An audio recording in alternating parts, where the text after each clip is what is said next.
बिस्मिल्लाहिर्रहमानिर्रहीम। अच्छा जी, रोजाना एक सवाल पूछा जाता है कि हम रजिस्ट्री करवाने वाले हैं तो कितना खर्चा आएगा। आमतौर पे रूटीन में यही बताया जाता है कि जो फाइलर है उसको 1 लाख के पीछे जो है 6,000 रुपया टैक्स पड़ेगा अगर वो खरीदार है,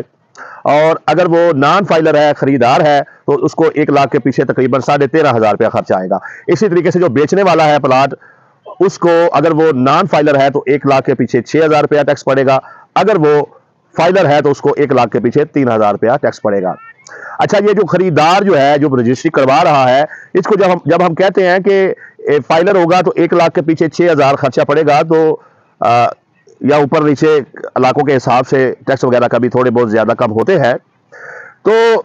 ये आप समझ लें कि अगर हम ये बताया जा रहा है कि इसका खर्चा जो है 1 लाख के पीछे, मिसाल के तौर पे वो रजिस्ट्री करवाने वाला है, उसका खर्चा 70,000 रुपया आ रहा है, तो 70,000 रुपया में से 60,000 रुपया जो है वो बैंक में टैक्स वगैरह अदा होने हैं। ऊपर का जो 10,000 है उसकी कुछ तरतीब इस तरह से है कि उसमें से 5,000 रुपया जो है वो बतौर रिश्वत तहसीलदार ने लेना है। ठीक है जी, आगे वो बिल बांध के खाएंगे, फिर ऊपर तक ये मंथलियां जो है वो जाती हैं। बाकी का 5,000 है, उसमें अस्टाम फरोश का, आगे उसके जो बंदे रखे हुए हैं, दुकानों का किराया है, अखराजात है, हर चीजें, और तहसीलदार के लाड उठाने हैं, पटवारी के लाड उठाने हैं, ये सारा कुछ जो है उसमें शामिल है। अब आप ये देखें कि असिस्टेंट कमिश्नर जो है वो रोजाना 2 रुपए चीनी महंगी है, 2 रुपए टमाटर महंगे हैं, 2 रुपए आलू महंगे हैं, बंदों को उन पर FIR भी देते हैं, उनको गिरफ्तार भी करते हैं। ठीक है जी, उनके खिलाफ प्रेस कॉन्फ्रेंस भी असिस्टेंट कमिश्नर जो है वो करते हैं, लेकिन कभी तहसीलदार को पकड़ के उसके खिलाफ कार्रवाई नहीं की, और ना ही कभी उसके खिलाफ कोई प्रेस कॉन्फ्रेंस आपको पूरे पाकिस्तान में मिलेगी, इसलिए कि ये खुद जो है इस सिस्टम का जो है वो हिस्सा है, और ये मिल बांट के जो है वो खाते हैं, ऊपर तक जो है ये रिश्वत का सिलसिला जाता है। यानी आप ये समझ लें कि ये बकायदा बथा वसूल जो है वो आवाम से किया जाता है, तो नहाएं अलग से लेते हैं, और ये आवाम से जो बथा है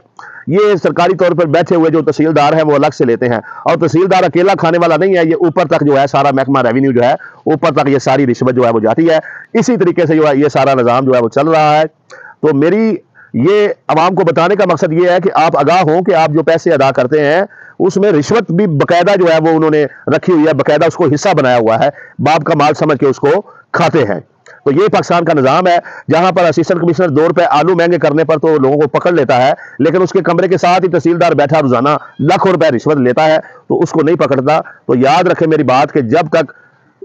छोटे चोर पर हाथ तो डाला जाएगा लेकिन बड़े चोर पर हाथ नहीं डाला जाएगा, तो इस मुल्क का निज़ाम कभी भी जो है वो तब्दील नहीं होगा।